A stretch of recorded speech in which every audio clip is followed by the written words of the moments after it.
Hey everyone, we're doing a week 1 NFL preview. Welcome to TLB Sports. This is my first shot at making long form content, so if you enjoy, please give me a thumbs up and hit that subscribe button. I plan to be doing an NFL preview and an NFL review every single week. So first up, let's start with San Francisco 49ers at Pittsburgh Steelers. Now, the line's set at 49ers minus 2.5. And the over-under is at 41.5.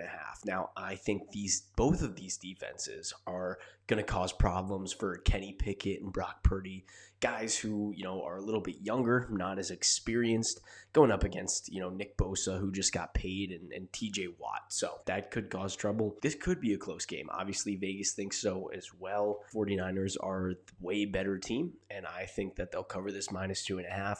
And, 41.5 is a pretty low total. So I think they have the opportunity to hit the over here as well. Houston Texans at Baltimore Ravens. Now, obviously, we have a couple big storylines here, including CJ Stroud making his NFL debut in the regular season here. And then we also have, the Baltimore Ravens, where Lamar Jackson has just got paid. He's going to stay a Raven. And he has some new offensive weapons like OBJ and, of course, Zay Flowers, who they, picked up in the draft, who they're paying, quite a bit of money to. So hopefully Lamar can make do with those weapons and stop rushing so much and risking all that injury. But, the spread is huge at Ravens minus 9.5. And the over-under is set at 44. So, in this scenario, I think that CJ Stroud, obviously it's going to take some time for him to adapt to the NFL. And of course, he doesn't have a lot of weapons. I'm definitely leaning towards Ravens minus 9.5 and the under 44. Obviously, if it's going to be a blowout, I'm expecting the Ravens to score some points, but I'm not expecting the Texans to do that much on offense. If the Ravens cover here, it's going under. If the Texans cover, though, it would definitely go over. Tampa Bay Buccaneers at Vikings. The Vikings are 5.5-point favorites at home here, and the over-under is set at 45.5. Bucs obviously are dealing with a replacement. They're losing Tom Brady. And, of course, Baker Mayfield's taking over as quarterback one. Quarterback battle between him and Kyle Trask during the offseason. But, everybody knew that Baker would probably win that as the former number 1 overall pick. I believe he's the only number 1 overall pick to have played for like 4 different teams.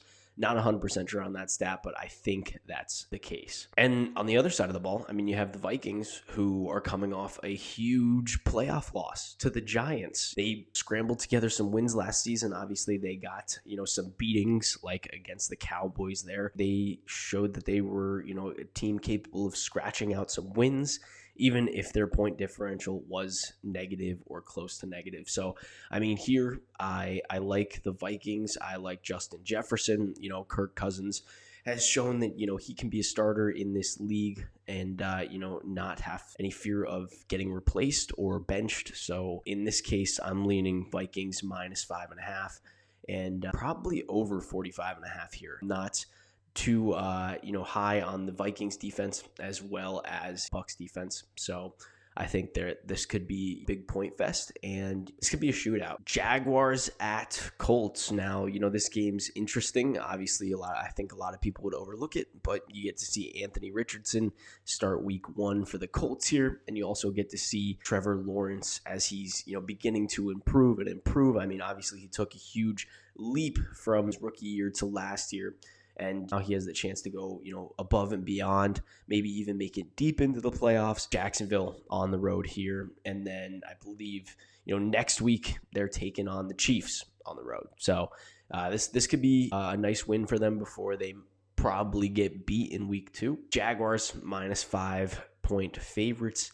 And the total set at 46.5 here. I don't think Anthony Richardson's going to play so great. He doesn't have too many offensive weapons. He's going to have to resort to using his legs a lot, which isn't going to result in a lot of won games this year for him. With the addition to Calvin Ridley coming back for the Jaguars, I'm I'm all in on, Jaguars -5 here. I think probably one of the best bets you can make all weekend, as well as probably under 46.5. I don't think the Colts are going to produce too much offensively, but I don't think the Jags are going to go overboard and, score 45 points by themselves or anything like that. Bengals at Browns. Now, the Bengals are 2-point favorites, and the total set at 47.5 here. Joe Burrow has struggled not only on the road, but on the road versus the Browns. Obviously a divisional game, and that seems to be a common theme this weekend. We have, I believe, 8 divisional games total. That's quite a few divisional games. A Browns and Bengals game here is one of the bigger divisional games, I'd say, as the Bengals, the Browns, the Steelers, and the Ravens could all, make the playoffs. They're all contenders here. This is going to be a bloodbath of a season for those 4 teams. Bengals getting 2 points here is kind of low. I'm not too high on, the Browns. Not sure if Deshaun Watson can go back to that elite level that he was playing at before. Maybe he'll take the step up here, and just with Joe Burrow's track record, his health being in question, I know he said he's fine,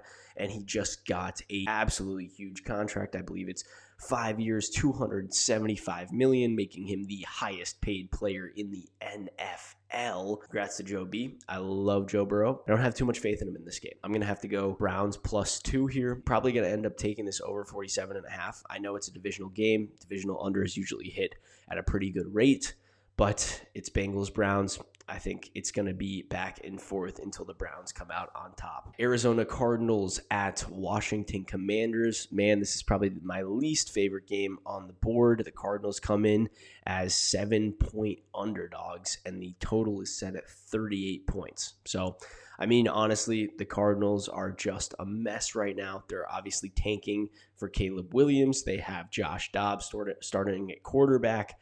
They have receivers that, barely have 1,000 career yards. And then, their defense is not great either. And, of course, they have Kyler Murray, who they just paid a couple of seasons ago. Now they're in this situation where they could get the number 1 prospect in the NFL draft next year. Kyler Murray can be traded. I expect him to be traded by the end of the season or, by the start of next season. I think Washington with Sam Howell, he hasn't proved himself yet. We saw a little bit of Sam Howell in the NFL. If he can make use of those weapons like Jahan Dotson and Scary Terry, and maybe establish that run game with that running back room that they have, I could see the Washington Commanders winning a couple games this season, probably not making the playoffs because that division that they're in. I like them in this game, especially to start the season. Give me Commanders -7. I don't really think that the Commanders are capable of putting up too many points, and I don't think the Cardinals are capable of putting up any points. So I'm going to go under 38. Tennessee Titans at New Orleans Saints. So, we have the Titans here. They're coming in as 3-point underdogs, and the total set at 42 points. The Titans, they obviously have Derrick Henry. Everybody knows that, but they also have questions at quarterback. Ryan Tannehill, you have Malik Willis, you have Will Levis. It's really a matter of, what mid quarterback do you want to start if you're the Titans, and who is Derrick Henry going to have to carry throughout the season? And you also have DeAndre Hopkins. So DeAndre Hopkins did not get calls back from some notable teams like the Lions, the Chiefs, I believe the Patriots even. It's crazy to see him on this Titans team, but unfortunately his quarterback situation isn't going to help his case for producing a lot this season. Against the Saints, the Saints have Derek Carr now. I think Derek Carr is a pretty good starting quarterback, but I'm not as high on the offensive weapons as other people are when it comes to the Saints. Chris Olave, Juwan Johnson, you obviously have Jimmy Graham back, which is extremely random. At this rate, I think the Saints start off slow with Derek Carr just because of who he is as a player. First, a real game with these offensive weapons. I like Tennessee +3 in this spot here. Maybe even Tennessee money line with it being such a low spread. I feel like this point total of 42 points could definitely hit the over. Carolina Panthers at Atlanta Falcons. The Panthers are coming in here as 3.5-point underdogs, and the over-under is set at 39.5. So with this, obviously we get to see Bryce Young, the first overall pick, play in his first real NFL regular season game up against the Falcons, who are going to be starting Desmond Ridder, and, are basically just an absolute mess on offense, in my opinion. This is the perfect game for Bryce Young to kind of adapt to that NFL role against a not so great team. Obviously, Adam Thielen is questionable. I believe he got injured a couple days ago, so we'll see what happens there. But you also have Miles Sanders in the backfield, who was kind of a limited producer in the Eagles offense, obviously, because of Jalen Hurts. So, seeing him be able to take on this role that CMC was obviously filling before, I could see a lot of production out of him. Don't sleep on the Panthers. I don't think they're going to the playoffs this year, but I think that they can get quite a few wins. I'm taking Panthers plus 3.5. Give me that over 39.5. I know I'm taking the over a lot, but I think that a lot of points are going to be scored in this opening weekend. Eagles at Patriots. Eagles are 4-point favorites on the road here, and the total is set at 45 points. So, the Eagles are obviously coming off that Super Bowl loss, and they're going up against the Patriots at home on Tom Brady's honoring, ceremony day. Honestly, this looks like a perfect opportunity to fade the Eagles. I might be a little bit biased here. I think Jalen Hurts is a pretty decent quarterback. Obviously, the Eagles have some pretty good offensive weapons. I think that they got really, really lucky with the schedule last year, and I think it's going to be a lot harder to start pushing out those wins this year, especially after the Super Bowl loss. So give me Patriots plus 4. Give me Patriots money line. Seriously. And in this case, I know the Eagles defense is really good, and the Patriots can also hold their own. So give me the under 45. Miami Dolphins at Los Angeles Chargers. The Miami Dolphins come into LA as 3-point underdogs, and the total set at 51. That's the second highest total of the week. Yeah, there's not too much with this game. We're seeing, Tua versus Justin Herbert. They both have those offensive weapons. I don't really particularly think that either of these defenses are good.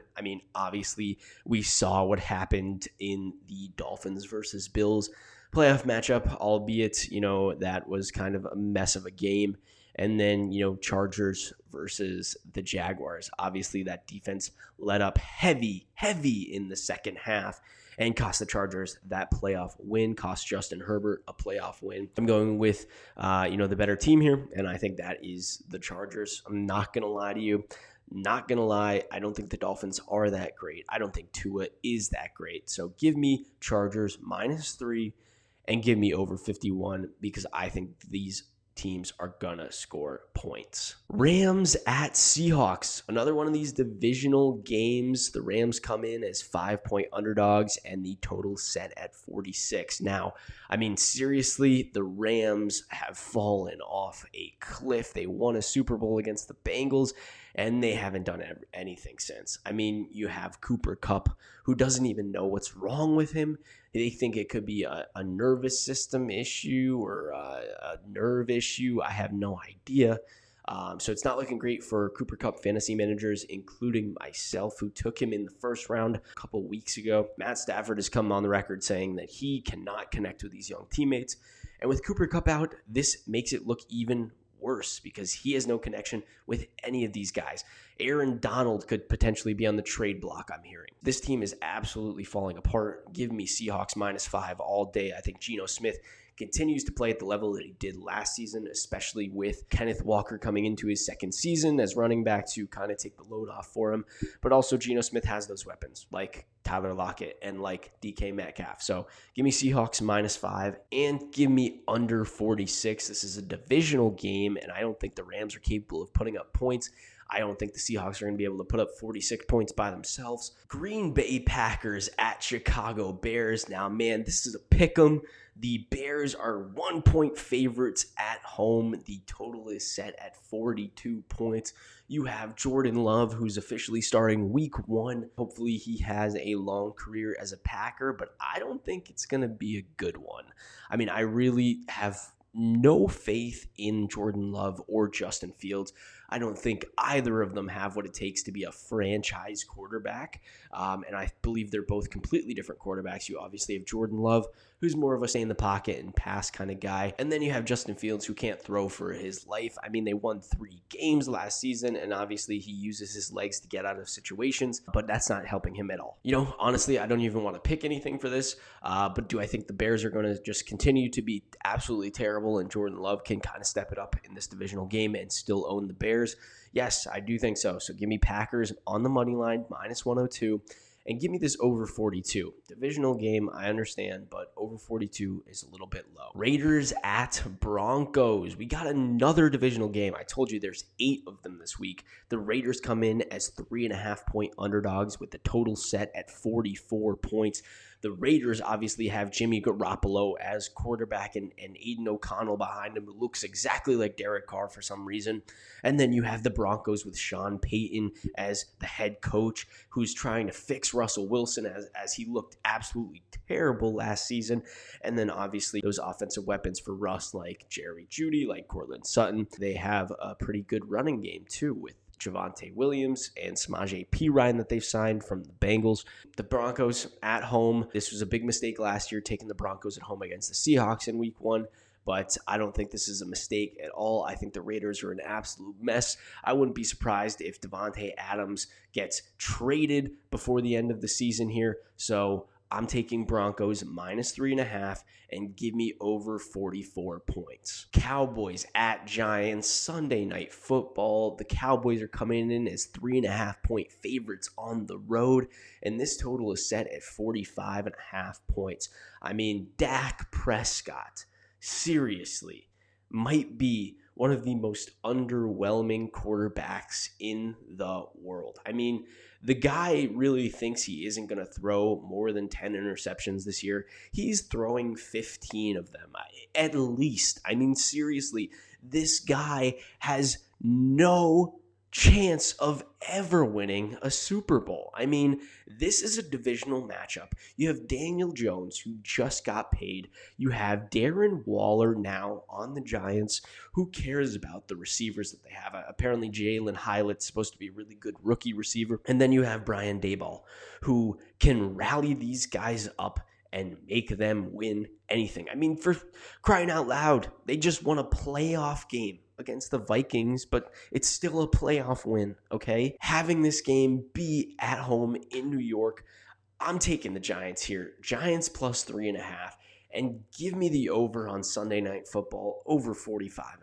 And to end off NFL Week 1, we have the Buffalo Bills at New York Jets. Monday Night Football. Bills come in as 2.5-point favorites. The over is set at 45.5. Obviously, you have Josh Allen returning for the Bills with Stephon Diggs. And apparently they have a new rookie tight end, Dalton Kincaid, who I have in fantasy. And I'm really hoping he takes over Dawson Knox's spot. But aside from that, obviously we saw the Bills get absolutely bested by the Bengals at the playoffs last season. And I think that's going to be a reoccurring theme. I think that a lot of teams have the Bills number, and I don't think that they can live up to this hype. I don't think that they can live up to the expectations. I don't think they can ever get it done. This is a divisional matchup, and this is probably one of the most important divisional matchups of the week. I mean, these two teams are going to be absolutely battling back and forth all season for that number 1 spot in their division. With the Jets, obviously you have Aaron Rodgers' first NFL game as a Jet. This is a do or die game for the Jets. I mean, I'm being genuinely serious. If the Jets lose this game, it's bust. It's absolute bust. This taints their whole entire season, and they don't have an easy schedule. It does not get easy for the Jets. Losing this game is an absolute demeanor killer. On the other hand, winning this game absolutely fires them up. If they win this game, they're going to the Super Bowl, coming in and, absolutely besting the Bills on Monday Night Football. So give me plus 2.5 for the Jets. And while we're at it, give me under 45.5. This is a divisional prime time game. And I think that these defenses are really, really good. And I think that, not too many points are going to be scored here. but the Jets will come out on top. So that is the NFL Week 1 preview. I just want to clear up, these are not official picks. I'm not playing all of these picks. If you want to see the picks that I'm playing, feel free to look at my TikTok because that's where I post my official plays, and I will be doing a review on every single game, talking about, how they covered, how they didn't cover, and, any bad beats, things like that. And don't forget to subscribe.